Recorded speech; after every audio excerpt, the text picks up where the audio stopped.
Tapi karena ada seorang ibu yang tampil dalam imannya, mohon belas kasihan Allah, kasih karunia Allah buat anaknya diselamatkan. Semua karena kasih karunia Allah. Terima kasih.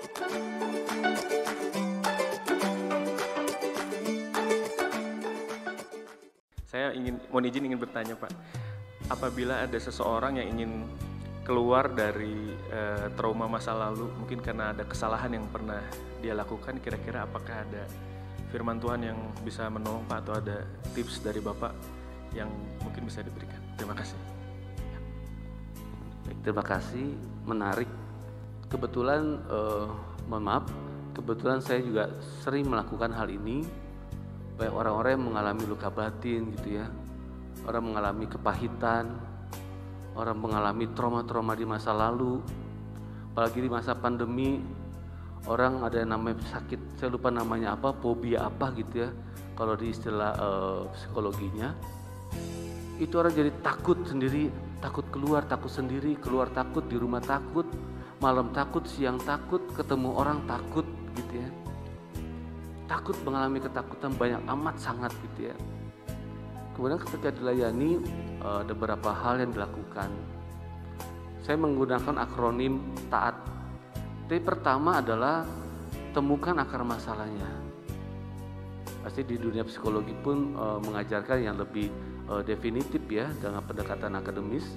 Namun dalam hal pendekatan praktis saya menggunakan akronim TAAT. Ya, temukan akar masalahnya. Trauma-traumanya itu seperti apa? Kita perhatikan jenjang-jenjang pertumbuhan dia. Di masa-masa golden age-nya dia itu, di masa-masa umur 1-5 tahun, bagaimana kehidupan dia sama orang tua? Dicari tahu. Karena itu membuat orang masa-masa emas itu sekarang tidak diperoleh oleh anak. Apalagi masa-masa pandemi, begitu menakutkan gitu ya. Dicari tahu. Apakah sang ayah punya waktu nggak sama anaknya? Apakah sang ibu punya waktu nggak dengan anaknya? Apalagi di zaman-zaman kosmopolitan seperti ini, dunia kerja begitu kuat, gitu ya, menyita waktu keluarga, sehingga tidak punya waktu dengan anak, sehingga anak dipercayakan sama opungnya, dipercayakan sama tantenya, dipercayakan pada asisten rumah tangga. Karena orang tuanya harus bekerja. Dalam tuntutan pekerjaan, it's okay, no problem. Tapi ternyata ada kebutuhan sang anak yang tidak terpenuhi. Itu bisa menimbulkan trauma. Sehingga begitu besar dia merasa tidak memiliki kasih sayang ayah dan tidak memiliki kasih dan perhatian dari mamanya. Kemudian itu misalnya contoh T yang pertama, temukan akar masalah. Kemudian masuk ke A yang pertama. A yang pertama adalah akui kalau itu dosa. Akui kalau itu ada sebuah kesalahan. Akui kalau itu ada sebuah trauma. Akui. Terus diakui dalam bahasa Alkitab tadi di di Amsal 8 dan 13. Barang siapa mengakui dan meninggalkannya, dia akan disayangi. Harus diakui dosa itu. Tidak ada pemulihan tanpa pengakuan. Jika kita mengaku dosa, maka Ia adalah setia adil. Dia akan mengampuni segala dosa kita. Dia akan menyucikan kita dari segala macam kejahatan. Jadi harus diakui. Ya Tuhan. Atau ada mentor Bapak rohani atau di PMK ya. Bisa ada kakak-kakak rohani, kakak tolong saya ngaku. Saya dulu seperti ini, saya seperti ini. Aku itu dosa. Karena dosa sama masalah itu berbeda penyelesaiannya. Kemudian masuk ke A yang kedua, yaitu alami kuasa Tuhan. Alami kuasa Tuhan adalah dengan cara didoakan dan berdoa. Percaya bahwa kuasa dari Yesus Kristus, kuasa firman Tuhan, hadirat Tuhan, percaya dengan iman, Dia sanggup menyembuhkan kita, sanggup membebaskan kita. Alami kuasa Tuhan. T yang terakhir adalah tunduk pada otoritas firman Allah. Di dalam Alkitab mengatakan ketika ada orang yang kerasukan roh jahat, ada 7 ya, kerasukan roh jahat, terus dia pergi, roh jahat itu pergi keliling-keliling, nggak dapat tempat, dia balik lagi, bawa apa? Bawa 7 roh jahat lainnya ke tubuh itu. Makanya orang itu semakin rusak kerusakannya. Kenapa? Karena sudah dibebaskan, sudah dilepaskan, tapi tidak di follow up dengan firman Allah. Karena firman Allah memproteksi kita untuk kita tetap kuat dalam Allah. Karena dikatakan di Roma 1:16 bahwa Injil adalah kekuatan Allah yang menyelamatkan. Dan firman Allah itu harus kita baca. Firman Allah dalam orang tertentu mulai merasa usang, mulai rasa ketinggalan zaman. Orang lebih tertarik pada tips-tips dari motivator dan seterusnya gitu ya. Pada firman Allah itu bersifat kekekalan. Oleh karena itu, karena cara pandang saya seorang teolog bahwa jalan keluarnya adalah firman Tuhan. Jadi pakai akronim taat, pertama temukan akar masalah, kemudian akui, kemudian alami, kemudian tunduk pada otoritas firman Allah supaya kita mengalami pemulihan. Contoh, kami pernah melayani orang gitu ya, dia menjadi gila setelah diputusin pacarnya.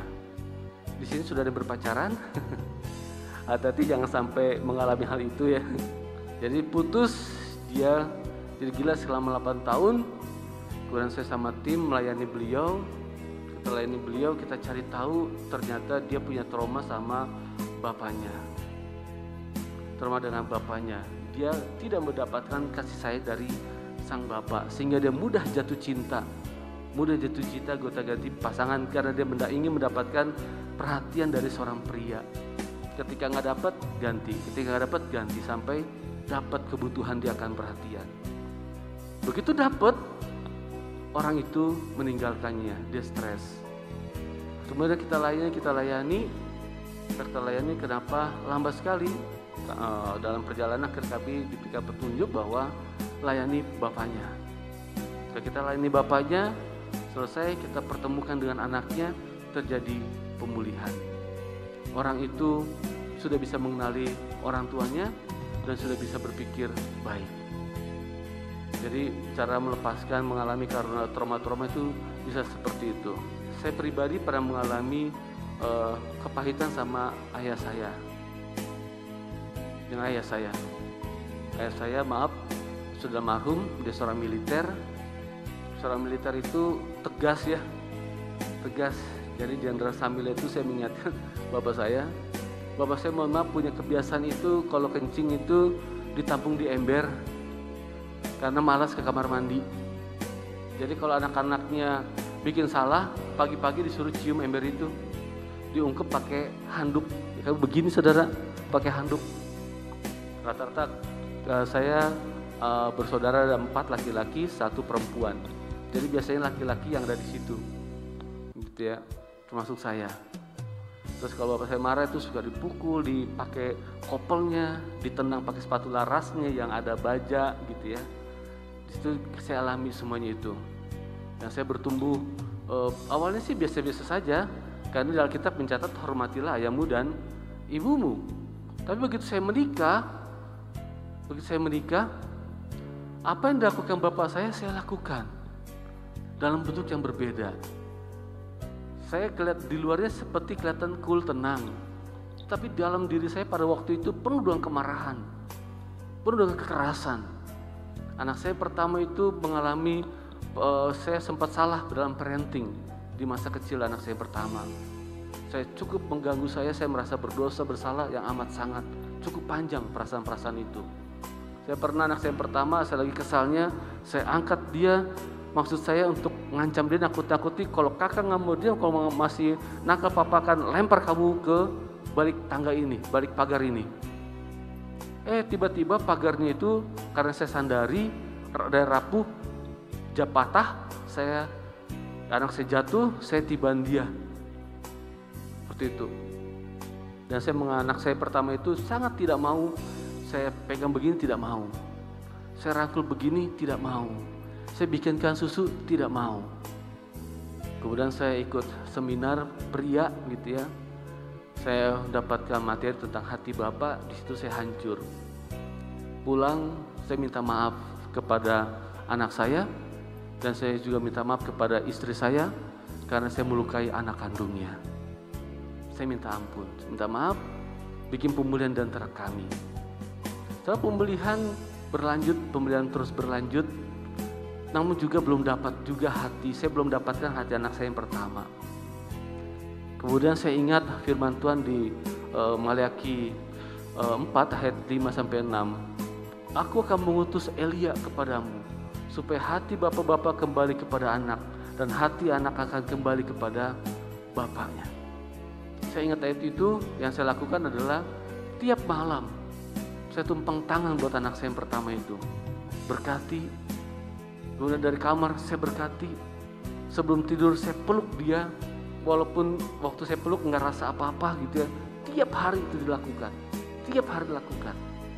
Sampai sebuah titik dia bertanya, "Pak, kenapa Papa melakukan hal yang sama kepada aku? Apa? Suka peluk aku dan suka memberkati aku." Saya jawabnya hanya begini, supaya kakak sama papa, ini saya kasih.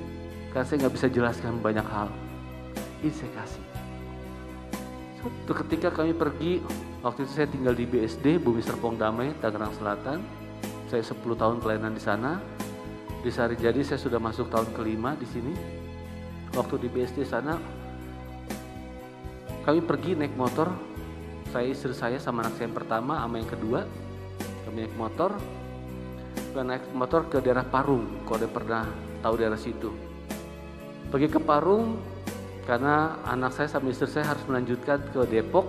Saya harus balik lagi ke BSD. Saya hanya drop sampai di Parung itu. Istri saya sama anak saya nomor 2 sudah naik angkot. Anak saya yang pertama itu masih di atas motor. "Kakak nggak turun?" Saya bilang, "Kakak nggak turun?" "Enggak, Pak. Ada yang mau kakak lakukan buat papa." "Apa, Nak?" Dia turun, kemudian dia kecup pipi saya. Saya begitu terharu, saya begitu bersemangat. Saya bilang, "Tuhan, terima kasih. Engkau telah memulihkan kami." Sejak itu kami bisa main sama-sama. Saya peluk ini, dia nggak tepak lagi. Bahkan dia sekarang sudah yang ini saya. Itu semua karena kasih karunia Allah. Terima kasih.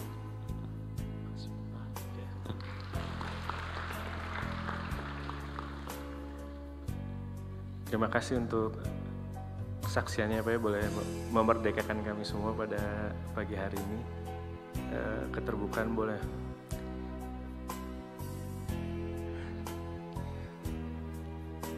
membuka kita untuk menerima kesembuhan dari Tuhan. Dari rekan-rekan mahasiswa ada lagi yang mau bertanya? Satu lagi. Oh iya boleh. Ya, sebentar ya. Boleh sebutin namanya, dari prodi apa? Angkatan berapa? Halo semua, perkenalkan nama aku Yunika Natalia dari Fakultas Ilmu Hukum. Ilmu Hukum, oke. Jadi pertanyaannya untuk Pak Pendeta, bagaimana sih orang Kristen menerima kasih karunia dari Tuhan? Dan berikan satu contohnya mengenai kasih karunia dengan Tuhan. Sekian, terima kasih Pak. Oke, baik.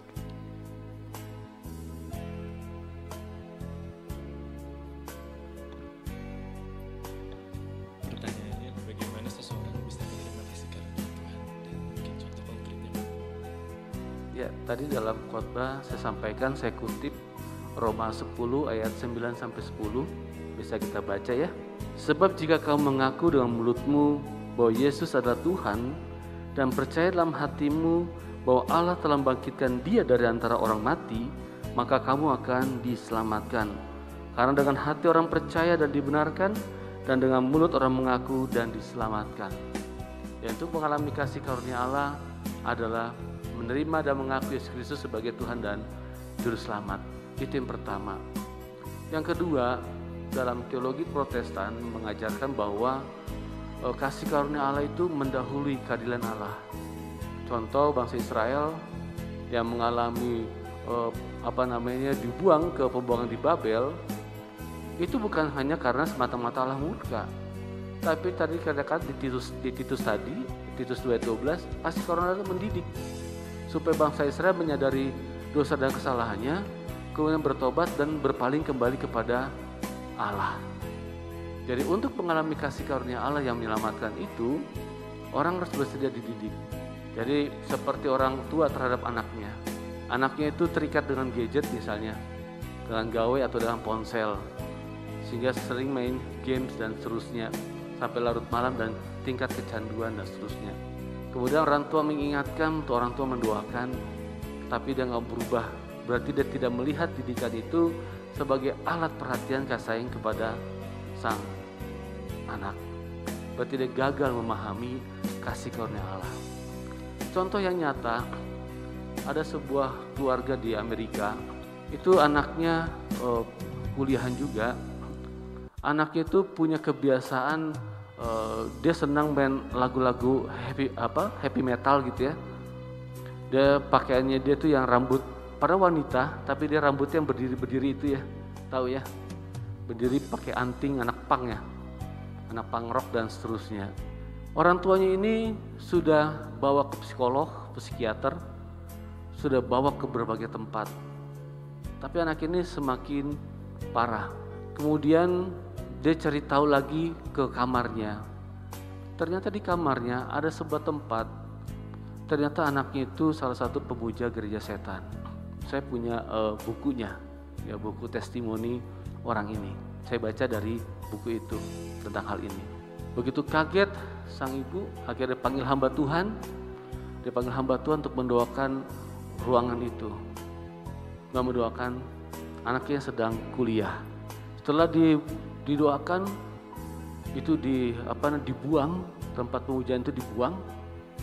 Setelah dibuang, anaknya tiba di rumah yang biasanya marah-marah, yang biasanya urakan, yang biasanya suka menggerutu. Tiba-tiba dia jadi tenang. Dan begitu dikasih tahu bahwa tempatnya itu yang pemujaan itu dibuang, dia nggak marah, sangat heran. Kemudian dia mengatakan begini, sang ibu, dia berdoa, dia mohon belas kasihan Tuhan, dia mohon kasih karunia Allah buat anaknya. Itu terus didoakan bertahun-tahun, sampai pada akhirnya dia mengalami kebebasan dan dibebaskan karena kasih karunia Allah. Jadi kasih karunia Allah itu bergerak satu sisi secara adikodrati. Dia tidak bisa nampak seperti air yang turun dari langit kita bisa lihat. Tapi kasih karunia Allah bekerja secara bebas dan ajaib, menyembuhkan dan memulihkan orang-orang yang percaya pada Dia. Alkitab mencatat bahwa Tuhan bekerja itu melampaui apa yang kita doakan dan melampaui apa yang kita pikirkan. Jadi ketika orang berdoa, sesungguhnya dia sedang melibatkan Allah untuk melakukan apa yang tidak bisa dia lakukan. Kuasa Allah lah yang sanggup memulihkannya. Dan itu adalah kasih karunia Allah. Wanita itu layak mendapatkan kebaikan Allah? Enggak layak, karena sudah memuja setan. Tapi karena ada seorang ibu yang tampil dalam imannya, mohon belas kasihan Allah, kasih karunia Allah buat anaknya diselamatkan. Semua karena kasih karunia Allah. Terima kasih.